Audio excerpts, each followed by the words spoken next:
나는 전능하신 아버지 하나님 천지의 창조주를 믿습니다. 나는 그의 유일하신 아들 우리 주 예수 그리스도를 믿습니다. 그는 성령으로 잉태되어 동정녀 마리아에게서 나시고 본디오 빌라도에게 고난을 받아 십자가에 못 박혀 죽으시고 장사된 지 사흘 만에 죽은 자 가운데서 다시 살아나셨으며 하늘에 오르시어 전능하신 아버지 하나님 우편에 앉아 계시다가 거기로부터 살아있는 자와 죽은 자를 심판하러 오십니다. 나는 성령을 믿으며 거룩한 공교회와 성도의 교제와 죄를 용서받는 것과 몸의 부활과 영생을 믿습니다. 아멘.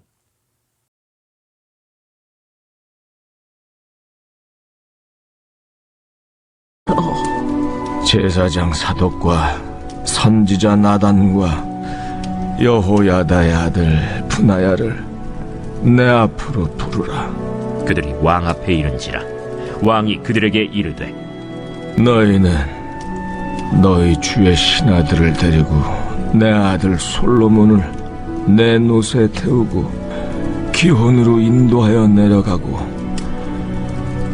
거기서 제사장 사독과 선지자 나단은 그에게 기름을 부어 이스라엘 왕으로 삼고 너희는 뿔나팔을 불며 솔로몬 왕은 만세수를 하옵소서 하고 그를 따라 올라오라.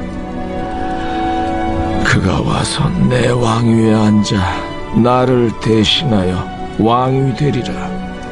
내가 그를 세워 이스라엘과 유다의 통치자로 지명하였느니라. 여호야다의 아들 브나야가 왕께 대답하여 이르되 아멘. 내 주 왕의 하나님 여호와께서도 이렇게 말씀하시기를 원하오며 또 여호와께서 내 주 왕과 함께 계심같이 솔로몬과 함께 계시어서 그의 왕위를 내 주 다윗 왕의 왕위보다 더 크게 하시기를 원하나이다 하니라. 제사장 사독과 선지자 나단과 여호야다의 아들 브나야와 그렛 사람과 블렛 사람이 내려가서 솔로몬을 다윗 왕의 노새에 태우고 인도하여 기혼으로 가서 제사장 사독이 성막 가운데에서 기름 담은 뿔을 가져다가 솔로몬에게 기름을 부으니 이에 뿔나팔을 불고 모든 백성이 솔로몬 왕은 만세수를 하옵소서 하니라.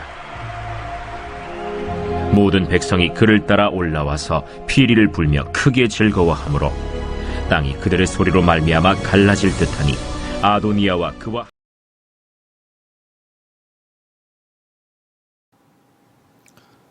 오늘 우리가 함께 나눌 말씀은 열왕기상 1장 32절에서 40절까지의 말씀입니다. 오늘 말씀을 보면 위기를 딛고 드디어 왕으로 등극하는 솔로몬의 모습을 볼 수가 있죠. 초반부의 음모와 또 반란으로 뒤엉킨 이 이스라엘 국가의 운명은 이제 다윗의 최종적인 결정을 기다리고 있습니다.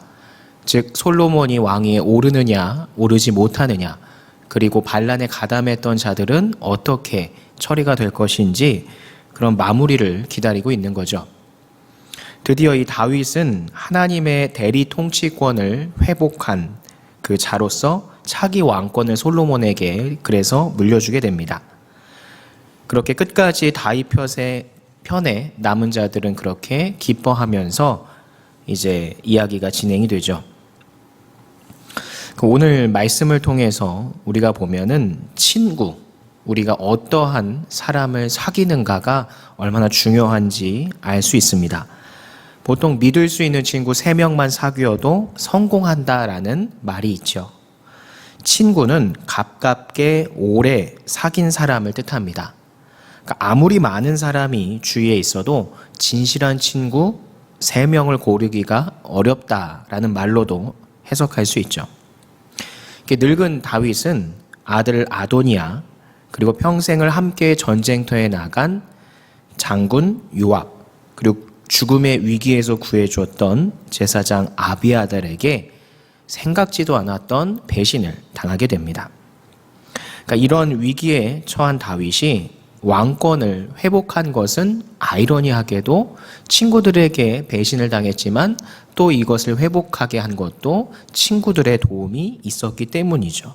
즉 제사장 사독, 선지자 나단, 그리고 외인 용병을 통솔한 브나야는 다윗이 손을 내밀기조차 힘들 때 다가가 그를 일으켜 세우게 되었던 거죠. 요즘 사회를 보면 실리, 곧 이득이 없으면 사람을 사귀기가, 사람을 얻기가 힘든 때입니다. 이런 분위기는 사실 교회 안에서도 마찬가지죠. 우리가 일상적으로 하는 대화 안에 저 친구가 나한테 무슨 도움이 되지 않는데 굳이 내가 그 친구를 사귈 필요가 있을까? 내가 그 친구를 도와줄 필요가 있을까? 그냥 나 하고 싶은 대로 하고 말지 뭐. 즉 나는 손해보지 않으려는 그 은연중의 생각들이 나에게 있다는 것을 우리가 가만히 되짚어보면 알 수 있습니다. 그만큼 요즘 시대는 나에게 이득이 되는가 되지 않는가를 중요하게 생각하는 시대가 되었다라는 거죠. 그런 사람의 개인적인 성향도 있을 수 있지만 전 세계적인 경향이 내 몸 하나도 챙기기 힘든데 어떻게 내가 남을 도울 수 있겠어? 라고 하는 그런 정세가 이제 만연해지기 시작하면서 자국 우선주의, 그리고 나 우선주의, 이러한 분위기들이 이제 일어나고 있는 거죠. 그래서 우리 이 교회 안에서 하나님의 무조건적인 사랑이 절대적인 가치로 인정받는 이 교회 안에서도 이러한 일들이 일어나고 있다는 거예요. 그래서 여러분들이 주변을 한번 잘 살펴보고 잘 생각해 보세요. 교회 안에서 내가 알고 있는 형, 누나, 언니, 오빠, 동생들을 봤을 때 내가 친한 사람이 있고 친하지 않은 사람이 있어요. 그랬을 때 친한 사람은 왜 친한지, 그리고 친하지 않은 사람은 왜 친하지 않은지를 한번 구분을 한번 해보세요. 그러면 의외로 이 사람은 나한테 이런 도움을 줬어. 이 사람은 내가 사귀어 놓으면 나중에 도움이 될 것 같아. 라고 하는 이유로 친하고 친하지 않은 경우가 생각보다 많이 있습니다. 교회를 벗어나면 더 심하죠?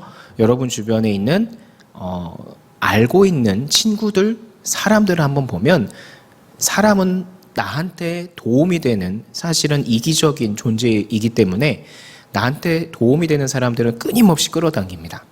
그런데 이득이 되지 않는 사람은 끊임없이 밀쳐내는 거죠. 그래서 내 주변의 인간 관계를 보면 나도 어쩔 수 없는 인간이구나. 그래서 나에게 득이 되는 사람들을 내가 가까이 하고 있구나라는 것을 알 수 있어요. 이것이 잘못되었다라는 것이 아니라 기독교, 예수를 믿는 자는 그것을 더 뛰어넘는 만남, 인연을 맺을 수 있어야 한다는 걸 알려주려고 하는 거예요. 교회는 이처럼 때로 세상의 가치, 실리라는 그 가치를 뛰어넘는 만남이 늘 있는, 그리고 있어야 하는 곳입니다. 이득이 되지 않는 것에도 불구하고 그저 사랑이라는 이름으로 그 사람과의 만남을 주선하고 만남이 일어나는 곳이 바로 교회이고, 교회가 지향해야 될 가치라는 거죠. 왜? 이 교회의 머리 되신 분은 예수 그리스도세요. 하나님이 세우셨고 예수님이 머리가 되셔서 교회를 이끌어가고 교회의 모든 가치관을 결정을 해 주시는 건데, 예수님의 가장 큰 가치 중에 하나가 사랑이죠. 이 사랑은 어떠한 조건에 의해서 왔다 갔다 하고 결정되는 것이 아니라 무조건적인 일방적인 가치가 바로 예수님의 사랑의 덕목이에요. 예수님은 모든 것을 누리실 수 있는 권력, 그리고 능력, 모든 것을 다 하실 수 있었지만 그럼에도 불구하고 일방적으로 제자들을 생각하셨고 그 다음에 우리 인간들을 생각하셔서 자신의 정말 그 무궁무진한 존재가 있으신 자신의 몸을 바쳐 죽으심으로 우리에게 그 사랑을 증명하셨어요. 몸소 보여준 그 사랑의 가치가 이루어져야 하는 곳이 바로 교회이고 그것을 실천해야 하는 것이 우리 그리스도인이다 라고 하는 겁니다. 그렇기 때문에 여러분들이 여러분의 필요에 의해서 그리고 여러분의 앞으로의 발전적인 날들을 위해서 나에게 도움이 되는 사람들을 흡수하고 그들과의 만남을 이어가야 하는 것은 분명히 맞는 말이에요. 그런데 플러스 알파로 그것을 뛰어넘는 예수님의 가치, 꼭 예수님의 사랑의 가치를 실현하는 만남도 여러분이 갖고 있어야 한다는 거죠. 나에게 직접적인 도움이 되지 않고 나에게는 오히려 이득보다는 마이너스가 되는 것 같은 만남도 예수님의 사랑이라는 이름으로 우리가 관계를 맺고 있어야 할 때가 있다라는 거죠. 즉 그런 대표적인 예가 새가족이 될 수 있고, 그리고 어떠한 구제 활동, 우리가 도움이 필요한 사람들에게 도움을 주는 이런 것들이 될 수 있죠. 교회 안에서 요즘은 코로나기 때문에 새가족, 새신자들이 많이 오질 않아요. 그런데 우리가 조금만 한 1년 전, 2년 전을 생각하면 가끔 이제 새 친구들이 1명씩, 2명씩 오죠. 그럼 그 친구들이 얼마 안 있다가 떠나가고 안 나오고 이런 일들이 많이 비일비재하게 있어 왔어요. 그 이유는 뭐냐면 무조건적인 사랑의 가치를 가지고 우리가 접근을 해야 되는데, 그것이 아니라 내가 괜히 들이댔다가 내 체면만 깎이면 어떡하지? 누군가 하겠지? 이러한 뭔가 자꾸 재는 듯한 그런 모습들이 있었기 때문에 뿌리밖에 하지 못하는 것도 이유 중에 하나가 될 수 있는 거예요. 교회 안에서는 누군가가 새로 들어온다면 그 사람의 스펙, 그 사람의 갖고 있는 것, 성격 이런 거를 따지면서 그들과 관계를 맺기보다 일단 예수님의 사랑이라는 가치만을 가지고 그냥 100% 그 사람에게 처음에 맞춰주고 그 사람과 가까워지려고 노력하는 이런 무조건적이고 일방적인 사랑이 먼저 있어야 한다는 겁니다. 그래서 그들을 우리의 공동체로 데리고 오고 우리와 하나 되게 할 수 있는 그런 거죠. 그리고 구제라는 것도 마찬가지로 우리가 사람을 돕는다는 것에 대해서는 많이 동의를 해요. 그래서 여러분도 뭔가 내가 능력이 되면 이 사람에게 물질적으로 도와주고 내가 갖고 있는 능력을 가지고 도움을 줄 수 있으면은 뭐 도움을 줄 수도 있고 이런 걸 생각을 하죠. 그런데 실제로 그것을 행동으로 옮기기는 되게 정말로 어렵습니다. 왜냐하면 첫째로 그런 일이 잘 안 일어나요. 그런데 또 그런 일이 가끔 일어나면 어떡하지 하다가 기회를 놓쳐버리기도 해요. 그리고 막상 일어나면 나에게 이득이 되지 않는다는 생각에 굉장히 귀찮아합니다. 내가 왜 왔어? 이런 경우가 있다는 거죠. 그래서 여러분이 정말 바쁜 삶을 살죠. 우리 청년들은 회사를 다니기도 하고 대학원을 다니기도 하고 또 기타 학교를 다니기도 하고 공부를 하는 우리 중고등부 학생들도 있는데, 그 가운데 여러분이 여러분의 그 꿈을 이뤄가기 위해서는 사실 여러분 혼자 막 달려도 정말 바쁩니다. 그런데 그 안에서 그리스도인이라면 때로 내가 천천히 가더라도 함께 손을 잡고 갈 수 있는 그런 사랑을 가진 자가 되어야 한다는 거예요. 그리고 올림픽에서 보면은 한 10년 전, 20년 전까지만 하더라도 굉장히 1등만이 주목받는 시대였어요. 그래서 남들이 도태돼도 내가 잘 되면 그만이야 라고 하는 그런 이기적인 그런 가치관이 팽배했었죠. 오히려 그리고 만약에 내가 더 우승 그리고 상위권으로 갈 수 있는데도 불구하고 누군가를 돕는 것을 통해서 내가 그것을 포기하게 됐다면 오히려 비난을 받기도 하는 그런 아이러니한 모습도 있었어요. 그런데 요즘에 이 어떤 경쟁, 올림픽, 어떤 대회들을 보면 얼마나 이 사람이 평화적이고 얼마나 함께 뭔가를 이루어가려는, 그리고 어려움을 같이 극복하려고 하는 그런 평화의 가치를 더 높게 쳐준다라는 거죠. 그 사람은 그때는 굉장히 손해보는 것 같고 굉장히 나의 모든 걸 포기했어 이렇게 실망할 수도 있지만, 결과적으로 봤을 때는 그것으로 인해서 그 사람은 더 유명해지고 그 사람의 사랑의 가치가 더 크게 부각이 되면서 오히려 다른 사람들에게 더 귀감이 되는 이야기들을 계속해서 만들어내고 또 그걸로 그 사람은 더 유명해져서 오히려 방송에서 유명세를 타면서 부와 그리고 유명세를 같이 얻게 되는 그런 결과를 얻기도 합니다. 그러니까 이러한 단적인 예가 보여주는 것이 우리 눈앞에 있을 때 우리 주변에 있는 도움이 필요한 내 친구들, 주변의 어떤 사람들, 나에게 직접적으로 지금 내게 도움이 될 것 같지 않고 내가 굳이 나서서 해도 에이, 괜히 소리만 듣지 이렇게 생각할 수 있지만 그러한 우연적이고도 그리고 나에게 직접 도움이 되지 않고 나를 천천히 느려지게 할 수 있는 그런 만남을 오히려 여러분은 적극적으로 돕고 그들과 관계를 맺고 그들을 도움을 해주며 나아가야 한다는 거예요. 왜? 그것이 바로 예수님이 가르쳐준 사랑의 가치이고 그 사랑이라는 것이 교회를 움직이는 가장 중요한 핵심 원동력인 것이고 우리가 세상에 나아가서 실천해야 될 가장 중요한 가치관이에요. 이것이 여러분 몸의 습관화가 되어서 내가 우물쭈물하는 것이 아니라 내 옆에 도움이 필요한 사람이 있으면 무엇이 필요해요? 나에게 도움을 요청하는 사람이 있으면 그래요. 내가 지금 생각나진 않지만 우리 한번 방법을 찾아볼게요. 뭐 이런 식으로 적극적으로 그 사람을 위해서 도움을 주는 거죠. 그것이 여러분 주변의 친구이든 여러분의 부모님이든 가족이든 아니면 생판 모르는 사람이든 여러분에게 도움이 필요하다고 보여지는 사람이 나타난다면 그 사람을 돕도록 하세요. 그것이 바로 세상의 가치를 이겨내고 사랑이라는 가치로 세상을 이끌어갈 수 있는 그리스도인이 할 수 있는 최고의 덕목입니다. 그리고 그러한 사랑이라는 가치를 만들어가다 보면 반대로 여러분이 어려움에 처했을 때 반대급부로 도움을 받게 됩니다. 여러분들이 물질이 없을 때, 여러분이 힘이 없을 때, 도움이 필요할 때 그러한 도움을 역으로 받을 수 있는 날이 반드시 온다는 거죠. 오늘 다윗이 얼마나 젊었을 때 강성했고 부국강병한 나라를 이루었어요.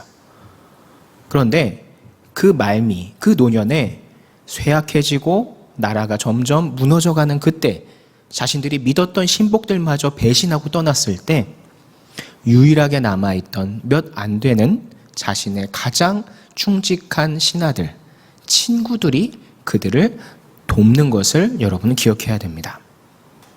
다윗은 많은 일도 사고도 치고 했지만 자신의 부하들을 아꼈고 자신의 신하들을 아우를 줄 아는 다윗의 입장에서는 자신의 죽음이라는 것을 무릅쓰고도 자신과 함께했던 그 병사들을 끌어안는 모습을 보여주기도 했어요. 즉 예수님의 사랑이라는 가치를 젊었을 때 실천했던 왕이었던 거죠. 그러므로 이러한 모습을 우리가 배워야 됩니다. 때로는 우리가 손해보는 것 같고 때로는 우리가 지금 나의 걸음을 멈추게 하는 것 같은 불이익이라고 생각할 수 있어도 오히려 그때 멈춰서 여러분이 사랑이라는 가치를 그들을 도움으로 인해서 실천을 한다면 작은 것이 될 수도 있어요. 이거 물 한 잔만 부탁해도 될까요? 이거 과제 좀 도와줄 수 있니? 이거 좀 옮겨줄 수 있니?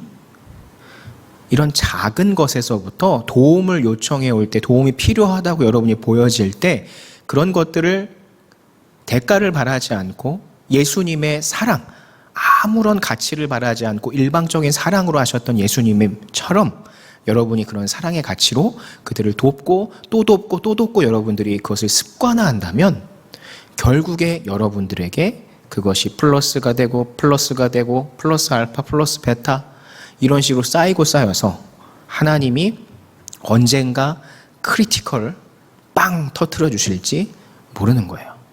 크리티컬이라고 그러죠. 게임할 때도 뭔가 레벨업을 할 때 크리티컬이 터진다 그러면 갑자기 이만큼 레벨업을 해야 되는데 수치가 능력치가 막 거의 배 이상 더 오르는 경우 뭐 그런 것도 있다고 그러더라고요. 게임할 때. 그런 식으로 언제 쌓여서 하나님께서 그 크리티컬을 터쳐 주실지 모르는 거예요. 그 크리티컬이 터지기 시작하면 여러분의 그 안목, 여러분의 시각으로는 상상도 할 수 없었던 그런 놀라운 능력의 막 그런 것들이 일어나기 시작하는 거죠. 여러분의 앞날에 여러분의 꿈을 이루는 데 있어서 하나님의 방법으로 그 크리티컬을 막 터쳐 주시는 거예요. 뭘 했을 때? 하나님의 사랑, 예수님의 사랑, 무조건적이고 일방적인 사랑을 베풀었을 때, 뭘 통해서? 여러분 주변에 도움이 필요한 사람들에게 여러분이 잠깐 멈춰서 그 도움을 주고 또 주고 했을 때, 그때 여러분이 때로 다윗 왕과 같이 어려운 위기에 처했을 때 그것이 크리티컬이 터지면서 여러분에게 배가 되는 놀라운 기적으로, 놀라운 하나님의 인도하심으로 돌아온다는 사실을 기억하시기 바랍니다. 그래서 결국 다윗을 통해서 하나님께서 이 크리티컬을 터치셨고, 결국 하나님의 방법대로, 하나님이 원하시는 대로 솔로몬을 왕위에 올리게 되는 이런 훌륭한 하나님의 뜻대로 흘러가는 결과를 만들어낸 것처럼, 하나님이 원하시는 여러분의 삶을 살아가기 위해서는 예수님의 사랑이라는 가치를 가지고 살아야 한다는 사실을 반드시 기억하세요.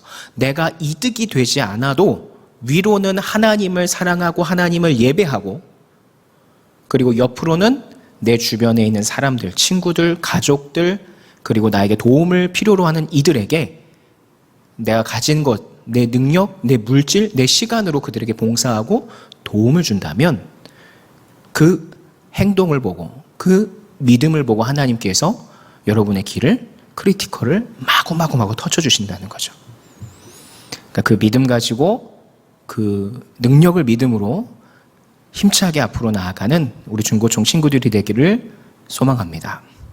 기도합니다.